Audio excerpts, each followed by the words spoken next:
மீண்டும் கல்யாணமான பெண்கள் கிட்டயே நான் ஒரு கேள்வி கேட்கிறேன். திருமணமான பெண்களே உங்ககிட்ட ஒரு கேள்வி. ஏன் வீட்டுக்காரு என்ன தங்க குட்டி, செல்ல குட்டி, புஜ்ஜி குட்டி இப்படி ஏதாவது வர்ணிச்சுக்கிட்டே இருப்பாரு அப்படின்னு சொல்லக்கூடிய பெண்கள் இருந்தா கை தூக்குங்க பார்க்கலாம். கூக்க மாட்டீங்களா? அப்படிலாம் கூப்பிட மாட்டீங்களா?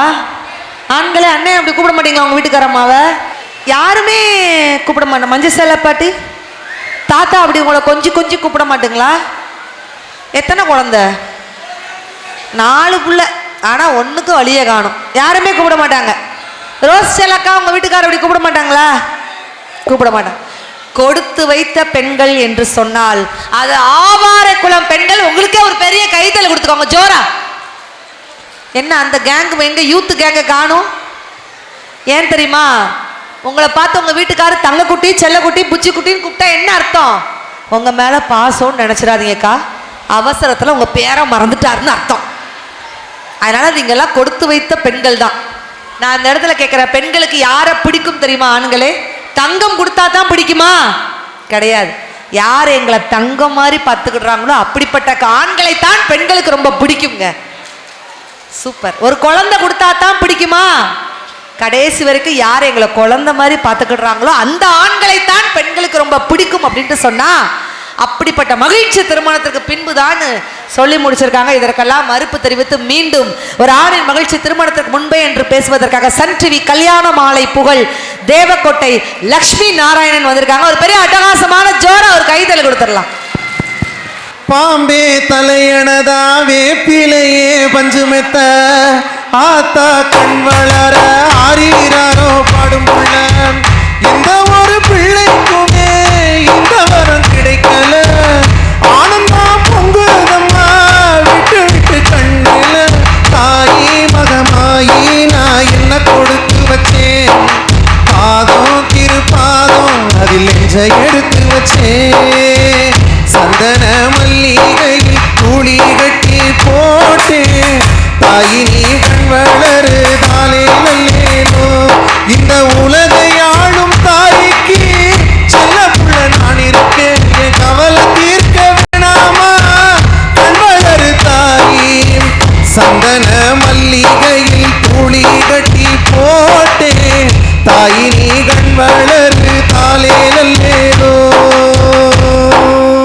ஆஹா, அருமை. நல்ல உற்சாகமா ஒரு கைத்தட்டல் கொடுங்க. நடுவர் அவர்களே, இந்த உலகத்திலே உலக அழகி யார் என்று கேட்டால் சில பேர் ஐஸ்வர்யா ராய் சொல்லுவாங்க, சில பேர் ராஷ்மிகா மந்தனா சொல்லுவாங்க, சில பேர் நீலவேணி அக்காவை கூட சொல்லுவாங்க. நீலவேணி சில பேர் ரோகிணி அக்காவையும் சொல்லுவாங்க. ஆனா இந்த உலகத்திலேயே உலக அழகி யார் தெரியுமா? நம்மள பெத்த அம்மா தான் நம்ம எல்லாருக்குமே உலக அழகி.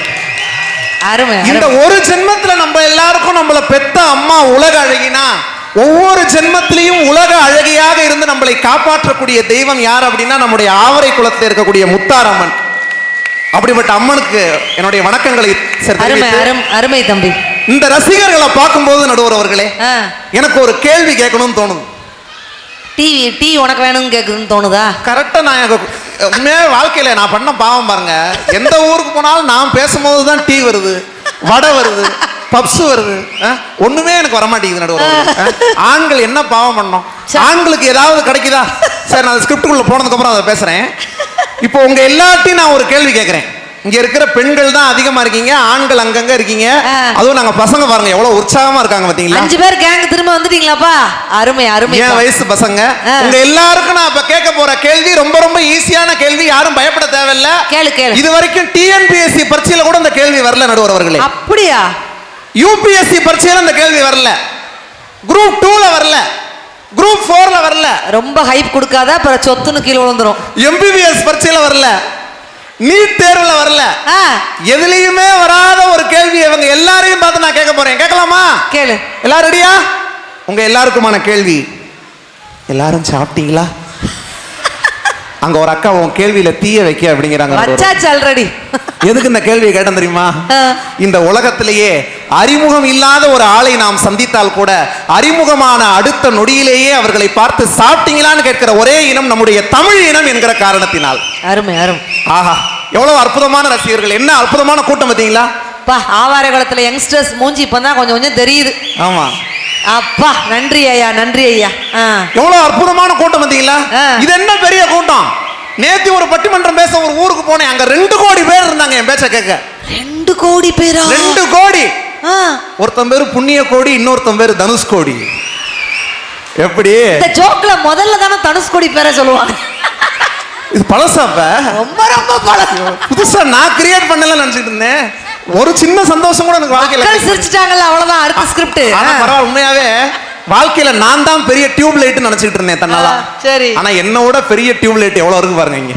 ஆஹா ஆஹா, அற்புதம். உங்களுக்கு இங்கேயும் ஃபேன்ஸ் இருக்காங்க, சுத்தி எல்லா இடமும் ஃபேன் சுத்துது பாத்தீங்களா? புரியுதாக்கா நான் பேசுறதெல்லாம் புரியுது இல்ல? ஒன்னும் நல்ல புரியுதுப்பா, தெளிவா புரியுது இல்ல? ரைட். இந்த பெண்களை பாருங்க, இந்த பெண்கள் எப்படிப்பட்ட பெண்கள் தெரியுமா? பாத்ரூம்ல இருக்கிறது ஷவர். இதனால பார்த்து பேசுப்பா. சரி. பாத்ரூம்ல இருக்கிறது ஷவர். ஆவரைக்குளம் பெண்கள்னாலே பவர். கிச்சன்ல இருக்கிறது கேஸ். ஆவரைக்குளம் இளைஞர்கள்னாலே மாஸ். மொட்டை மாடியில காய போடுறது வத்தல். ஆவரைக்குளத்துல பேசினா பறக்கும் கை தட்டல். சூப்பர். நீ எப்படியோ கைத்தட்டு வாங்கிட்ட. நான் பட்டிமன்றம் பேசுறதுக்கு முன்னாடி என்ன தெரியுமா பண்ணிட்டு இருந்தேன்? என்னம்மா பண்ணிட்டு இருந்த? பேங்க்ல வேலை பார்த்தேன்க்கா, சத்தியமா சொல்றேன். ஆளை பார்த்தா பேங்க்ல வேலை பார்த்தமே தெரியல, குரலி வித்த காமிக்கிற மாதிரி எல்லாம் இருக்கான்னு நினைக்கிறாங்க அவங்க. பார்க்க அப்படிதான் இருப்பேன், ஆனா வெயிட்டான ஆளு. பேங்க்ல வேலை பார்த்தேன். எதுக்காக தெரியுமா? அந்த பேங்க் வேலையே தூக்கி எரிஞ்சிட்டு வந்துட்டேன். இது மாதிரி பட்டிமன்றம் பேசி ஊர் ஊரா போய் மக்களை மகிழ்விக்கணுங்கிறதுக்காக பேங்க் வேலையவே தூக்கி எரிஞ்சிட்டு வந்திருக்கிற இளைஞன் தான் உங்க முன்னால நின்னுகிட்டு இருக்கேன். இந்த இளைஞனுக்கு எப்படி கைத்தட்டல் கொடுக்கணும்? நீங்க நல்ல ஜோரான ஒரு கைத்தட்டல் கொடுக்கணும். பேங்க்ல வேலை பார்த்தேன்னா நான் பார்த்த வேலைக்கு ஏத்த மாதிரியே உங்க பெருமையை சொல்லவா? என்ன அது? நான் எங்க வேலை பார்த்தேன்? பேங்க்ல. இப்ப எங்க அக்கா பெருமையை நான் சொல்ல போறேன். பாருங்க, எனக்கு தெரிஞ்சது தமிழ்நாட்டிலேயே ஒரு நடுவர் வந்து உக்காந்ததுல இருந்து ஒரு பெண்ணுக்காக, ஒரு நடுவருக்காக விசில் பறந்துகிட்டே இருக்கு ஒரு ஊர்ல அப்படின்னா ஆவரை குளத்துல தாங்க. பாத்தீங்களா? இங்க இருக்கிறவங்க உங்களை என்ன நடுவரா பாக்குறாங்க? உங்களை நடுவரா யாருமே பார்க்கல, ஏன்னா நீங்க நடுவரே இல்ல. அப்ப யாரு நீங்க? யாரு? இவங்க எல்லாருக்கும் ஒரு கூட பிறந்த அக்கா, ஒரு கூட பிறந்த தங்கச்சி. அக்கா அக்கா, அருமை. நான் பார்த்த வேலைக்கு ஏத்த மாதிரி உங்க பெருமையை சொல்லவா? அழகிலே நீங்கள் ஒரு கனரா பேங்க். என்ன சொன்னோன்னு ஒரு அக்கா இன்ஸ்டாங்க. அறிவிலே நீங்கள் ஒரு இந்தியன் ஓவர்சீஸ் பேங்க். பார்வையில் நீங்கள் ஒரு பாரத் ஸ்டேட் பேங்க். ஐயோ. அன்பிலே நீங்கள் ஒரு மெர்கண்டைல் பேங்க். வாவ். எங்களை போன்ற பேச்சாளர்களுக்கு சம்பளத்தை அள்ளி கொடுப்பதில் நீங்கள் ஒரு ரிசர்வ் பேங்க். இந்த பவர் பேங்க் விட்டுட்டப்பா. குணா திரைப்படத்தின் இயக்குனர் சந்தான பாரதி குணமான நடுவர் என்றால் அவர்தான் எங்கள் அக்கா அண்ணன் பாரதி. நல்ல கைத்தட்டல் கொடுங்க. உனக்கு பேமெண்ட் கன்ஃபார்ம். நீங்க யாரு? மகாராணி நடுவர் அவர்கள். இந்த மகாராணி, இந்த மகாராணிக்கு ஒரு பாட்டு கொடுக்க போறேன். அதுவும் திருமணத்திற்கு முன்புன்னு பேச, உண்மையா பேச வந்திருக்கிற அந்த அணிலேருந்து இந்த பாட்டு வரப்போது. இங்க இருக்கிற பெண்கள் எல்லாரும் எங்க நடுவருக்காக நான் பாடும்போது சேர்ந்து கை தட்டணும். எல்லாம் ரெடியா? ரெடியா? ராணி மகாராணி, ஐயோ பட்டிமன்ற ராணி, வேக வேகமாக வந்த நாகரீக ராணி. ராணி மகாராணி, ராஜ்யத்தின் ராணி, வேக வேகமாக வந்த நாகரீக ராணி, வேக வேகமாக வந்த நாகரீக ராணி. நேற்று வரை வீதியிலே நின்றிருந்த ராணி, இளமை பெறும் களத்திலே தலை கணத்த ராணி, ஆணை மாலை போட்டதாலே ஆள வந்த ராணி, அழகு பொம்மை போல வந்து கொலுவிருக்கும் ராணி, அழகு பொம்மை போல வந்து கொலுவிருக்கும் ராணி. ராணி மகாராணி, ராஜ்யத்தின் ராணி, வேக வேகமாக வந்த நாகரீக ராணி, நாகரீக ராணி என்று உங்களை வாழ்த்தி. அருமைப்பா, அருமைப்பா. இப்போ நான் கேட்க போற கேள்வி ஒரு நிமிஷம் சொல்லுங்க. இதுக்கு முன்னாடி நீலவேணி எஸ்குஸ் மீ பேசுனிய, அவன் எத்தனை ராணி பேசுறான்? ஏதாவது ஒரு பாராட்டியாமா நடுவரை? என்னத்த நீ எழுதிட்டு வந்ததுல இருந்து இந்த கேசரி பவுடரை, மூக்குப்பொடியை போடுறது, வத்தப்பொடியை போடுறது சொன்னிய. ஒரு பட்டிமன்றத்துக்காக எவ்வளவு உழைத்து ராணியோட பாடலை வரும்போது ஹெட்செட்ல கேட்டுட்டே, இதுதான் டெடிகேஷன். ஒரு பெரிய கைத்தட்டல் கொடுத்துடலாம் தம்பிக்கு. ஆனா நடுவர் இவங்க யாருமே உண்மையாவே. ஆனா இந்த இடத்துல சொல்றேன், ஆண்களே கரெக்ட்னா இதுக்கு நீங்க கைத்தட்டல் கொடுக்கணும். எல்லா ஆண்களுக்கும் தன்னுடைய மனைவி ராணியா இல்லாம இருக்கலாம்.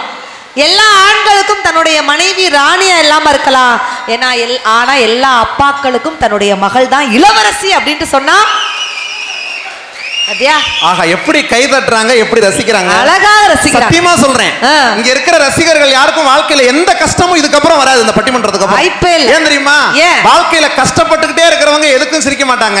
இவங்கள மாதிரி சிரிச்சுக்கிட்டே இருக்கிறவங்க வாழ்க்கையில எப்பவுமே கஷ்டப்படவே மாட்டாங்க. நடுவர்களே பார்த்தீங்களா? உங்க எல்லாத்தையும் நான் ஒரு கேள்வி கேட்கறேன்க்கா. எனக்கு எத்தனை வயசு இருக்கும் யாராவது சொல்லுங்க பாப்போம். 38. முதல் பதிலே அவமானத்துக்குரிய பதில் தான். வேற வேற 40 30. கேமராமேன் அவர் ஐயாட்ட கேளு. அந்த அந்த 5 யங்ஸ்டர்ஸ், இளம் சிங்கங்கள், அந்த ஐயா யங்ஸ்டர் வருவோம் வயசு சொல்றதுக்கு.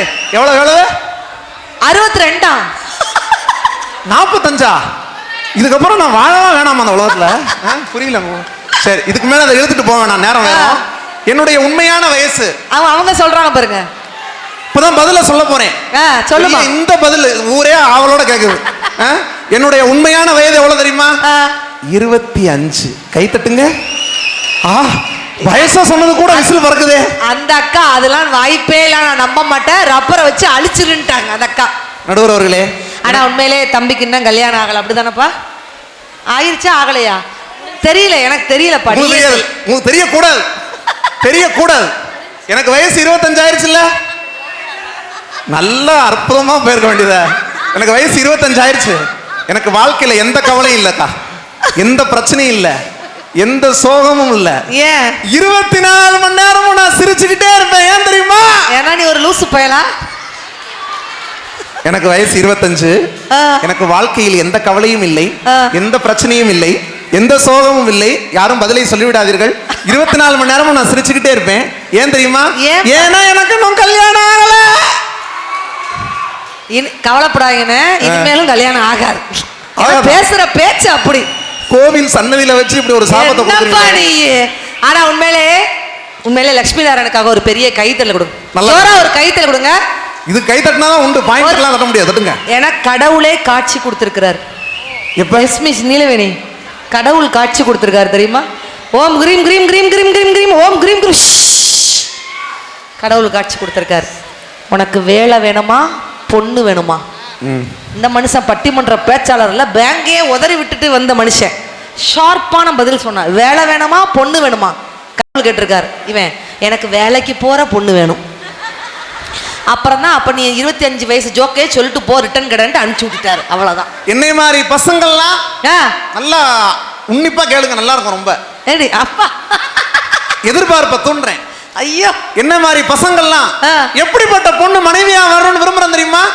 நல்ல ரசனை நிறைஞ்ச நவரசமான பொண்ணு மனைவியா வரணும்னு விரும்புறேன். ஆனா வர்றது எப்படி தெரியுமா வருது? புளி ரசம் கூட வைக்க தெரியாதாலதான் பொண்டாட்டியா வருது. நான் ஒரு பையன்ட்ட கேட்டேன், உன்ன மாதிரி தான்ப்பா, உனக்கு எப்படிப்பட்ட பொண்ணு வேணும்டா தங்கம்? அக்கா எனக்கு நிலா மாரி பொண்ணு வேணும்னா. அவ்வளவு அழகா இருக்கணுமாடா தங்கம்னு. இல்லக்கா நைட்டுக்கு மட்டும் வரணும், காலையில போயிடணும் அப்படிங்கிறான். ஏன்னா சண்டை போட முடியல வீட்டுல கிடந்து அப்படிங்கிறான். கூந்தல் நீளமா இருக்கிற பொண்ணு மனைவியா வரணும்னு விரும்புறோம். வர்றது எப்படி வருது? வாய் நீளமா இருக்கிறது தான் பொண்டாட்டியா வருது. வீட்டுக்கு விளக்கேத்துறதுக்கு ஒரு பொண்ணு மனைவியா வரணும்னு விரும்புறோம். வர்றது எப்படி வருது? வரும்போதே ஒரு விளக்கமாது கட்டையை தூக்கிட்டு வருது. அது நடுவர் அவர்களே, புருஷன் சாப்பிட்டதுக்கு அப்புறம் சாப்பிடுற பொண்டாட்டி வேணும்னு நாங்க கேட்கல. புருஷன் சாப்பிடுற மாதிரி சமைக்கிற ஒரு பொண்டாட்டி வேணும் தான் நாங்க கேட்கிறோம். நடுவர் அவர்களே, புருஷன் டென்ஷனோட வீட்டுக்கு வந்தா அவனை கூல் பண்ற மாதிரி ஒரு ஒய்ஃப் வரணும்னு நாங்க ஆசைப்படுறோம். ஆனா எப்படி வருது? புருஷன் கூலா வீட்டுக்கு வந்தா கூட அவனை டென்ஷன் பண்ற மாதிரி ஒரு பொண்டாட்டி தான் வருது. நடுவர் அவர்களே பாருங்க, வயசானவர் கூட அனுபவப்பட்டு கை தட்டுறாரு.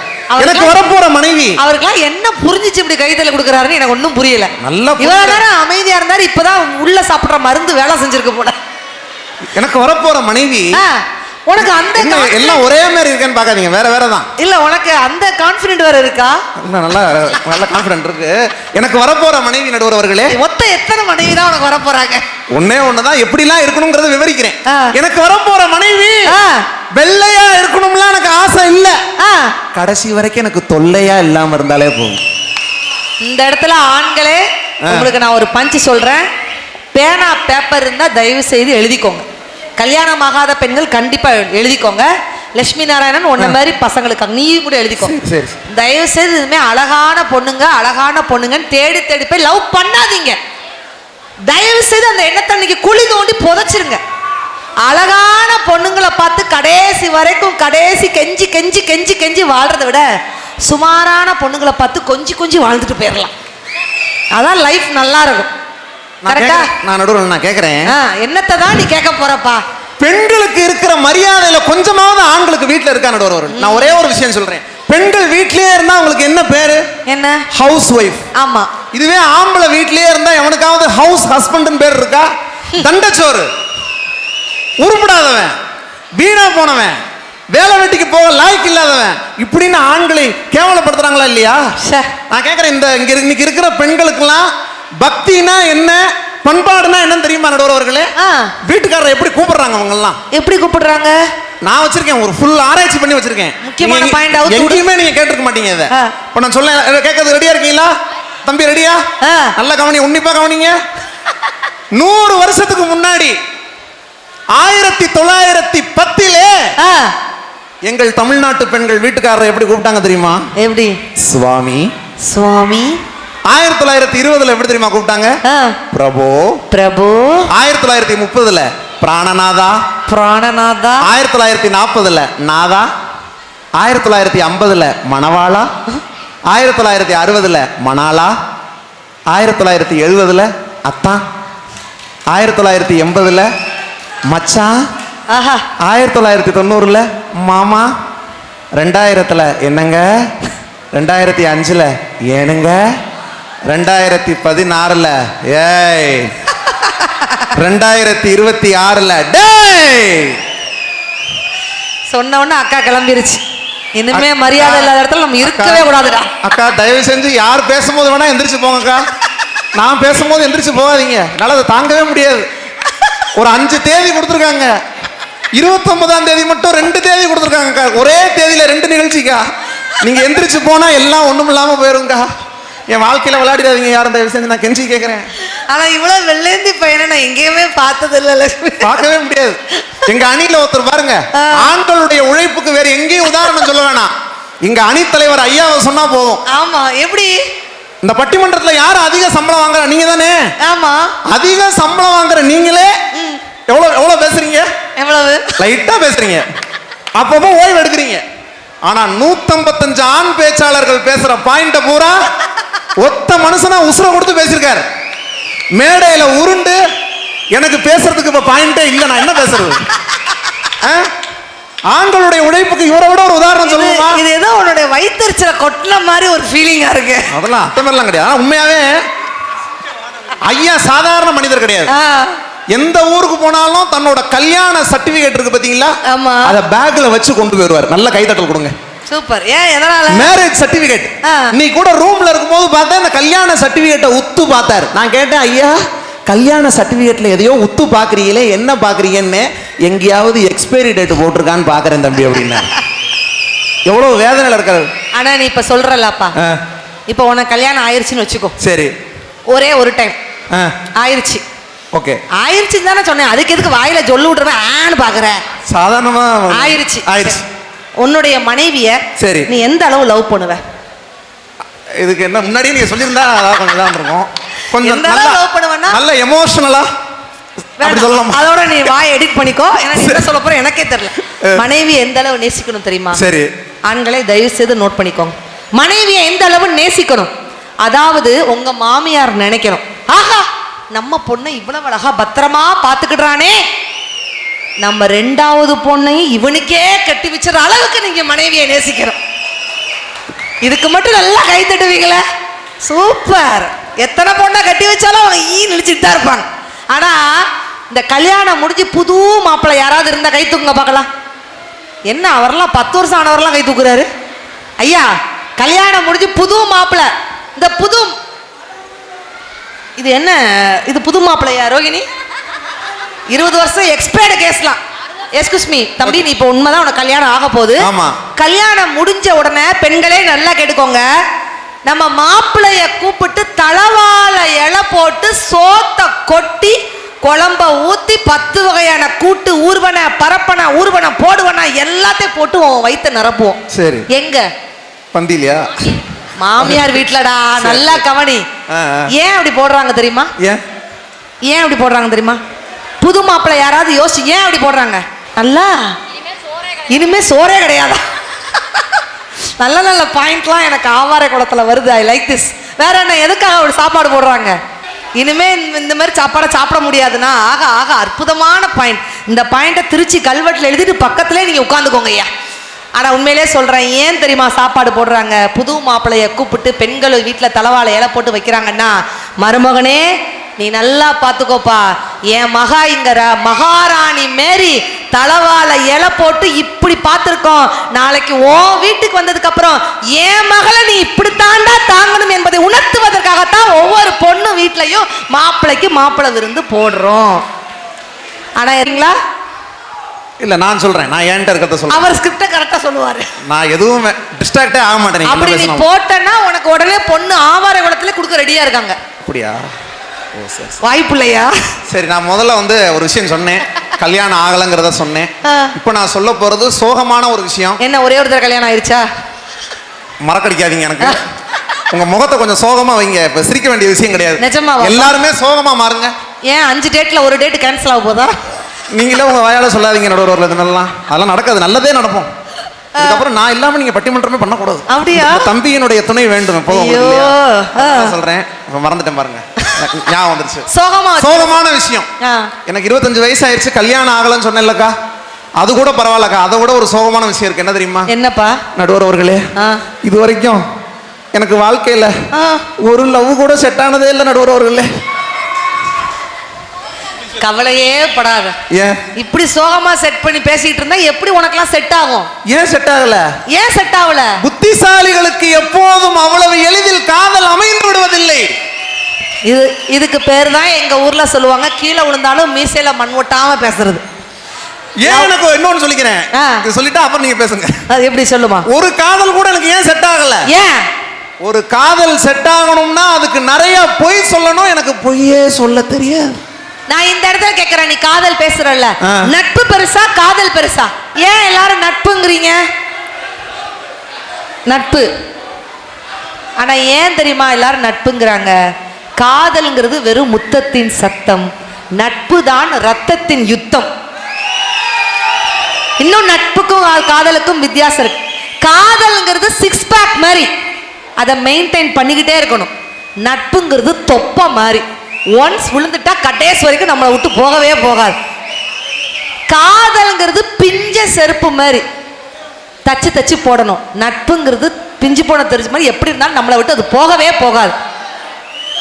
இன்னும் நட்புக்கும் காதலுக்கும் ஒரே ஒரு வித்தியாசம், அழுததெல்லாம் நினைச்சு பார்த்தா சிரிப்பு வரும், அது காதல். சிரிச்சதெல்லாம் நினைச்சு பார்த்தா அழுக வரும், அதுதாங்க உண்மையான நட்பு. அந்த நட்பு ஒரு ஆணுக்கு எப்படி கிடைக்குது, எப்ப கிடைக்குது? திருமணத்திற்கு முன்பு. அததான் நான் சொன்னா நல்லா இருந்திருக்கும். அருமை, பேசுடா பேசு. திருமணத்திற்கு முன்பு உள்ள நட்பு தான் பெரியது என்று நீங்கள் சொல்லி இருக்கிறீர்கள். நிச்சயமாக. அதையே நானும் வழிமொழிகிறேன் இல்லையா? அதே பேமெண்டை நானும் வாங்கிக் கொள்கிறேன். அப்படிலாம் செய்ய மாட்டீங்க நீங்க. உங்க கேட்ட சொத்தையே எழுதி வைக்கிற ஒரு அற்புதமான நடுவர் பாருங்க. சொத்தை எழுதி வைப்பேன். இங்க வருதுல ஒரு சொத்து அதான் எழுதி சொத்துன்னு வர்ற கைத்தட்டல். அருமை அருமை நடுவர். எங்க இளைஞர்கள்லாம் நண்பனை எப்படி கூப்பிடுவீங்க? மச்சான். மச்சான். ஏன் நண்பனை மச்சான்னு கூப்பிடுறாங்க தெரியுமா? ஏன்? நண்பனுடைய தங்கச்சியை தன்னுடைய காதலியா நினைக்கிறதுனால இல்ல, நண்பனுடைய காதலிய கூட தன்னுடைய தங்கச்சியா நினைக்கிறதுனால நடுவர்களே. இப்ப இந்த திருமணத்திற்கு முன்பு இருக்கிற நட்பு எப்படிப்பட்டதுங்கிறத ஒரு கேம் மூலம் நிரூபிக்கவா? அதை சொல்லாமல் இருக்க முடியுமா? நிச்சயம் முடியாது. எல்லாம் ரெடியா? Tick tick. யார் அது? திருடன். என்ன வேணும்? என்ன நகை? என்ன கலர்? என்ன பச்சை? என்னம்மா? என்ன டீச்சர்? என்ன கணக்கு? என்ன வீடு? என்ன மாடி? என்ன முட்டை? என்ன பழனி? என்ன வடை? என்ன ஆமை? என்ன குளம்? என்ன திரி? என்ன விளக்கு? என்ன குத்து? நல்ல கை தட்டல். சூப்பர், அருமை அருமை அருமை. எனக்கு அப்ப 5 தேதி கன்ஃபார்ம் ஆயிரும். உனக்கு இல்ல, அந்த பிள்ளைக்கு வேணா கன்ஃபார்மா. நான் தானே சொல்ல வைத்திருக்கிறேன். ஆஹா, இந்த நட்பு எப்படிப்பட்டது தெரியுமா? திருமணத்திற்கு முன்னாடி பாருங்க, விசில் பறக்க போகுது பாருங்க, ஏற்கனவே பறந்துகிட்டு தான் இருக்கு. அந்த ஆத்தங்கரைய கேட்டு பாரு, மீன் பிடிச்ச கதை அது சொல்லும். அந்த பண்ண மேட்ட கேட்டு பாரு, பாலு கறந்த கதை அது சொல்லும்.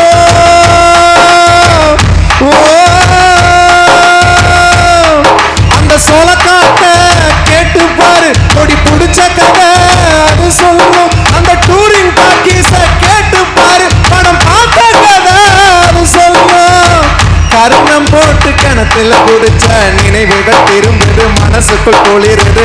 கம்பங்கூழு குடிச்சிடத்தானே உதடுகள் துடிக்குது, மீசையும் தடுக்குது. பழகுனத மறக்கலையே, அந்த பருவம் இப்போ கிடைக்கலையே. அந்த காட்சிகளுக்கு நரையில்லையே, அது கண்ணை விட்டு தான் மறையலையே. மீசக்கார நண்பா உனக்கு ரோசா அதிகண்டா, மீசக்கார நண்பா உனக்கு ரோசா அதிகண்டா. ரோசா அதிகண்டா, அதை விட பாசம் அதிகண்டா. நம்ம பழகுனத மறக்கலையே, அந்த பருவம் இப்போ கிடைக்கலையே. அந்த காட்சிகளுக்கு நரையில்லையே, அது கண்ணை விட்டு தான் மறையலையே. மீசக்கார நண்பா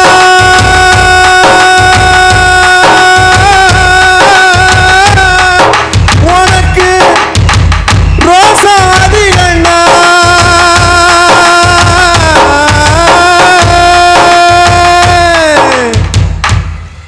பெரிய கைத்தடல் கொடுத்துடலாம். 5 தேதி கன்ஃபார்ம் ஆகுறது உங்க கையில தான் இருக்கு. ஆயிருச்சு, கன்ஃபார்ம் ஆயிருச்சு. நடுவர் அவர்களே, நடுவருக்காக தான் இல்லையா, உனக்கு ஆயிருச்சு கன்ஃபார்ம். நான் என்ன பெண்களை எதிர்த்து பேசுறவனா? இல்லையா, அப்படிப்பட்ட ஆளானா? வாய்ப்பே இல்ல, பேச மாட்டேன். என் பெயரினுடைய முதல் பாதியே லட்சுமி, இரண்டாவது பாதி தான் நாராயணன். பேரினுடைய முதல் பாதியையே பெண்ணுக்கு விட்டு கொடுத்திருக்கிற நான் பெண்களை தப்பா பேசுவேனா? வாய்ப்பு இல்ல. நான் ஒரே ஒரு கேள்வி கேட்கவா? நிறைவாக. ஜீன்ஸ் பேண்ட் அதை வந்து யாருக்காக கண்டுபிடிச்சா? ஆண்களுக்காக கண்டுபிடிச்சது. அதை போட்டுட்டு சுத்துறது பூரா யாரு? பெண்கள்.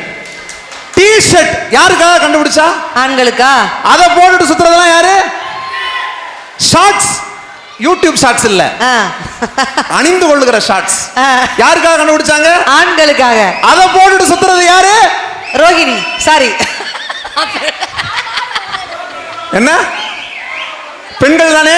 பெண்கள் தான். ஆண்கள் நாங்க பெண்களுக்காக ஆடைகளை கூட விட்டு கொடுத்திருக்கிறோம். பெண்கள் நீங்க குடும்பத்துக்கு ஆடம்பரத்தை கொஞ்சம் விட்டு கொடுத்திருக்கீங்களா? எப்படி ரசிக்கிறாங்க. 5 தேதி கன்ஃபார்ம் பண்றதுல என்னோட இவங்க தான் ஆர்வமா இருக்காங்க.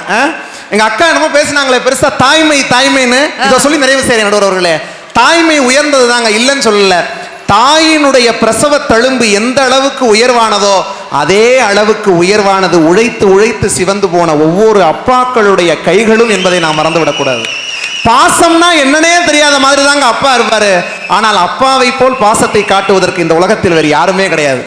நீ உருப்படவே மாட்டடா, நீ உருப்படவே மாட்டடா அப்படின்னு ஒரு அப்பாவுடைய உதடு சொல்லும். ஆனா அவருடைய உள்ளம் சொல்லும், என் மகன் எப்படியாவது வாழ்க்கையில மேல வந்துடணும் சாமி. அதனாலதான் சொன்னாங்க, அப்பாங்கிறவர் செல்போன் சார்ஜர் மாதிரியா, இருக்கும்போது அவருடைய அருமை தெரிவதில்லை, இல்லாத போதுதான் அவருடைய அருமை தெரிகிறது என்று சொன்னால், குடும்பத்தில் அந்த ஆண்களுக்கு திருமணத்திற்கு பிறகு அந்த மரியாதை இல்லை என்கிற காரணத்தினால் திருமணத்திற்கு முன்புதான் ஆணினுடைய வாழ்க்கையில் மகிழ்ச்சி என்று கூறி நல்ல வாய்ப்பிற்கு நன்றி கூறி விடைபெறுகிறேன். நன்றி, வணக்கம். பெரிய கைத்தடல் கொடுத்துடலாம். லக்ஷ்மி நாராயணனுக்கு அவன் குணத்துக்கு ஏற்ற நல்ல ஒரு மருமகள் கிடைக்கணும்னு ஒரு பெரிய கைத்தடல் கொடுங்க பார்க்கலாம். பொன் மனைவி கிடைக்கணும், அவங்க குடும்பத்துக்கு ஒரு மருமகள் கிடைக்கணும். மேலே கடைசி வார்த்தை ஒன்று ரொம்ப நெஞ்சை தொட்டதுன்னே சொல்லலாம். ஏன்னா நல்ல ஒரு நட்பை சொன்னாப்புல, அதே போல் அப்பாவின் உழைப்பை பற்றி சொன்னார். நல்ல விஷயம். அப்பாவின் அருமையும் உப்பின் பெருமையும் அது இல்லாதப்பதான் தெரியும்னு சொன்னாங்க பார்த்தீங்களா?